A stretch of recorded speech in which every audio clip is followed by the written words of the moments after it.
Leo tunaizungumza Korogwe, mji uliopo mkoani Tanga. Huu ni mji unaopitiwa na moja ya mito mikubwa na muhimu nchini. Sio mwingine, huu ni mto Pangani. Lakini kwa miaka kadhaa hivi sasa, pamoja na uwepo wa mto huu mkubwa, wananchi wa Korogwe waliendelea kukumbana na changamoto kubwa ya maji safi na salama. Na swali likabaki lile lile. Inawezekanaje maji yapite mtoni lakini yasifike majumbani? Lakini leo historia hiyo imebadilika na hadithi inaanza upya. Kutoka lita milioni 5 za maji kwa siku mzima hadi zaidi ya lita milioni 50. Huu ndio mradi mkubwa unaobadilisha maisha ya zaidi ya watu 800,000 mkoani Tanga. Kupitia serikali ya awamu ya 6 chini ya uongozi wa Mheshimiwa Rais Daktari Samia Suluhu Hassan, mradi mkubwa wa kuboresha huduma ya maji ulianza katika mkoa wa Tanga, unaolenga kuboresha upatikanaji wa maji kwa maelfu ya wananchi wa Tanga.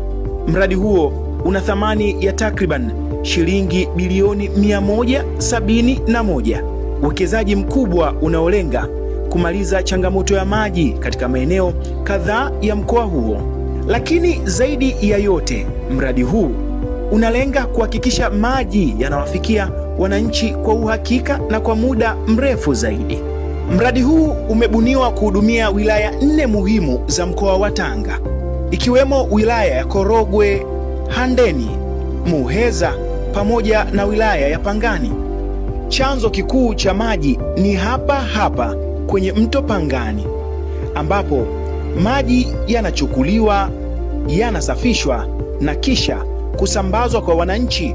Na ili kuhakikisha maji yanafika kwa wakati na uhakika, kazi kubwa ya kujenga miundombinu imefanyika na inaendelea. Katika utekelezaji wa mradi huo, ujenzi wa vituo vya kusukuma maji pamoja na ulazaji wa bomba kuu la maji lenye urefu wa takriban kilomita 188 umejengwa. Mbali na hilo, matenki makubwa ya kuhifadhia maji yamejengwa ili kuhakikisha maji yanapatikana kwa uhakika hata wakati wa mahitaji makubwa zaidi. Miundombinu yote hii mikubwa imejengwa kwa lengo moja tu: kuhakikisha wananchi wanapata maji safi na salama kwa uhakika zaidi kuliko wakati wowote ule uliopita.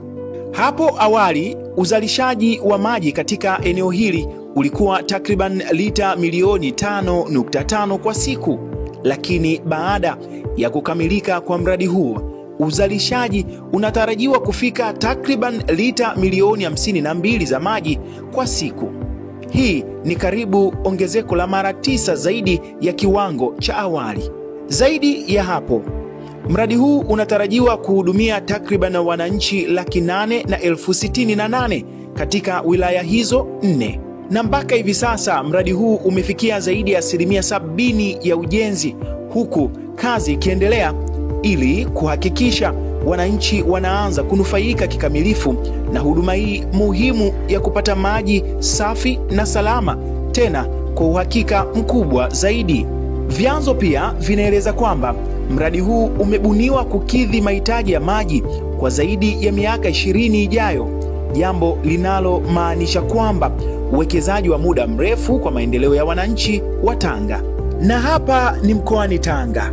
Kutoka kwenye safari ndefu ya kutafuta maji kwenda kwenye matumaini ya huduma ya maji inayoweza kufika moja kwa moja majumbani.